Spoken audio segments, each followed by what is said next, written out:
with head coach Luke Pierce of the Edmonton Oil Kings. Luke, nice to catch up. Great to see you again as we get set for the start of another season. Just take me through, what's been going on up in Edmonton as you get through kind of a rookie camp into training camp mode here. What's the excitement level like up in Edmonton as you guys get set to embark on another season here? Yeah, it's obviously a lot longer off season than what we would have hoped, and I think with that you have a ton of time to think and plan and overthink and overplan, and it's just nice to be back on the ice and have the guys getting to work. And um, there's certainly some enthusiasm here with the young group, and a lot of guys that got to come in and join our lineup throughout the year that there's some familiarity at least, and I think we're in a much different place than we were kind of this time last year. So certainly some excitement here in the building.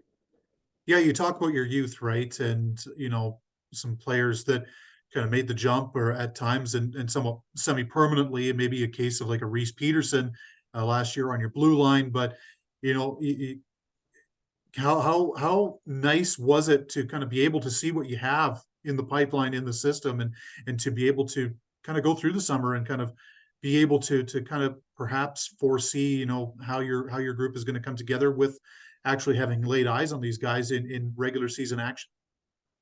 Yeah, I mean, I think with the exception of Adam Yeko and Blake Fiddler, there's only a couple guys right now that haven't seen Western League action, and that goes right through some of our young players that are battling here, and Trayson Wootney and Presley Kerner and Landon Hansen, and all these kids got games in our league and got some familiarity with us as a staff. And so yeah, there's a much more knowledge, I think, together as a group here, and not as many kind of eyes wide open. So that part is, I think, really big. And at the end of the year last year, I think we finished our last game with one 19-year-old, one 18-year-old on D, and then the rest of them were 16 and 15. So proud of the way that group finished off, and excited to, with them being one more year older, get up and running here right away.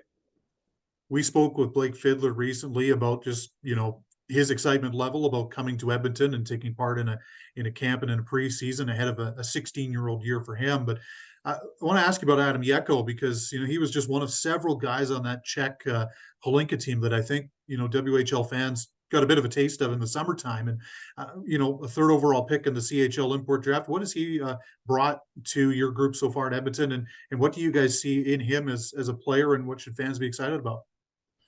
Yeah, I mean, still a young player, obviously, and at 17 and coming over, that's a big jump. But he's lived away from home already, playing in Finland, so he's much more mature than maybe what you would expect, and that's probably the first thing that stands out with him.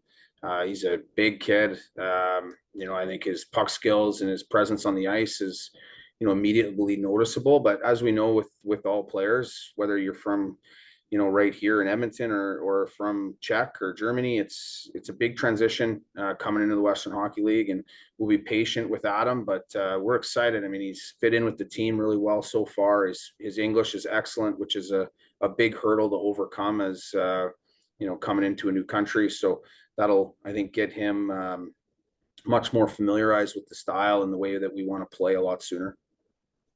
Wojtek Port was limited to less than 50 games in the league last year. Of course, he had the injury late in the season, but here's his name called, Luke, at the NHL draft by the Anaheim Ducks, and in speaking with him in the summer, I mean, just a feather in the cap for a guy that we admittedly didn't know much about when he came over to North America, right? But tell me about what that kind of pro experience will be like for Wojtek in terms of helping him kind of be a leader in your group this year.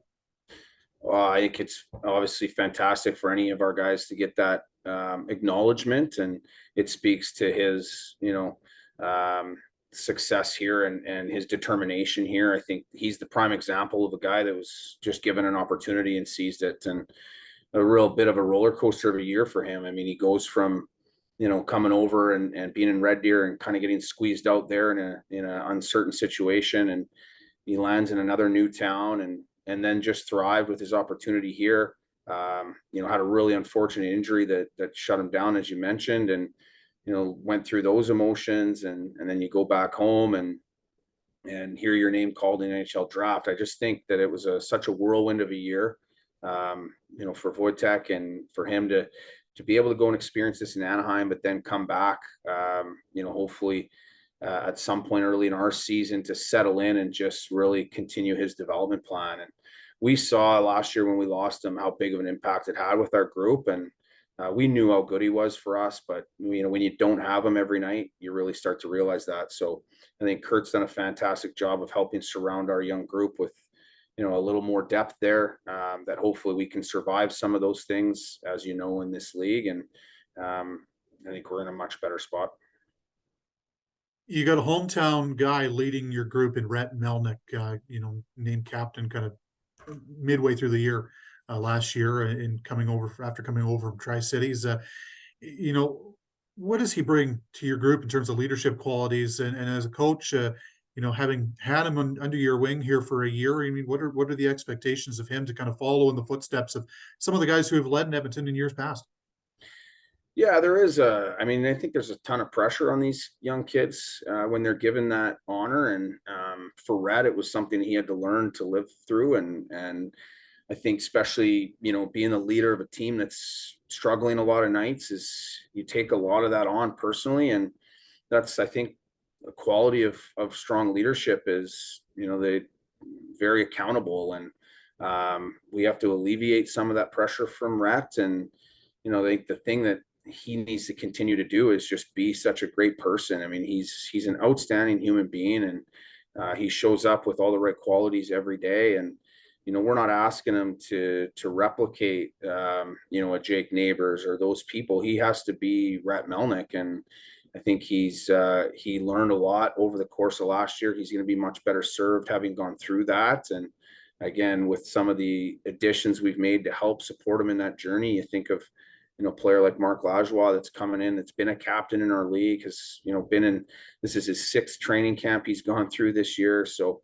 I think we're going to have a lot better supporting cast for him from a leadership standpoint. But Rhett's just got to continue to carve out who he is as a leader, and we know he'll do a fantastic job of that. Yeah, and I'm glad you touched on Lajoie too. A former teammate of Rhett's down in Tri-Cities, and a guy that's had NHL camp experience and will have this year as well. But for him, a guy that really kind of fits in, at least from this perspective, into that kind of hardworking mentality. I think that you guys are trying to build. Him, Aiden Litke coming in as vets. Tell me a little bit about Mark, and maybe how he can not only be kind of a mentor to Rhett, but also a mentor to a guy like Fiddler, who we mentioned earlier, coming in at 16. Yeah, I mean, Mark, I think first thing that stands out, you mentioned him, is just his presence. I mean, he's physically a very big guy, and but it's just he's not afraid to speak and shares thoughts and experience. And I think sometimes for a group, it's going to be critical for him to hold guys accountable to what the standards need to be like here. And just having more people that have played games in our league, and that's sometimes people, I think, underestimate just the experience of going through our league and the ups and downs and the challenges that are there. And you mentioned Aiden Litke, it's the same thing. I mean, he's been a part of a very successful program, and he knows what winning is about, and that's exactly what we want to recreate again. And those guys and their experiences in a new environment here will be, I think, extremely refreshing for our team.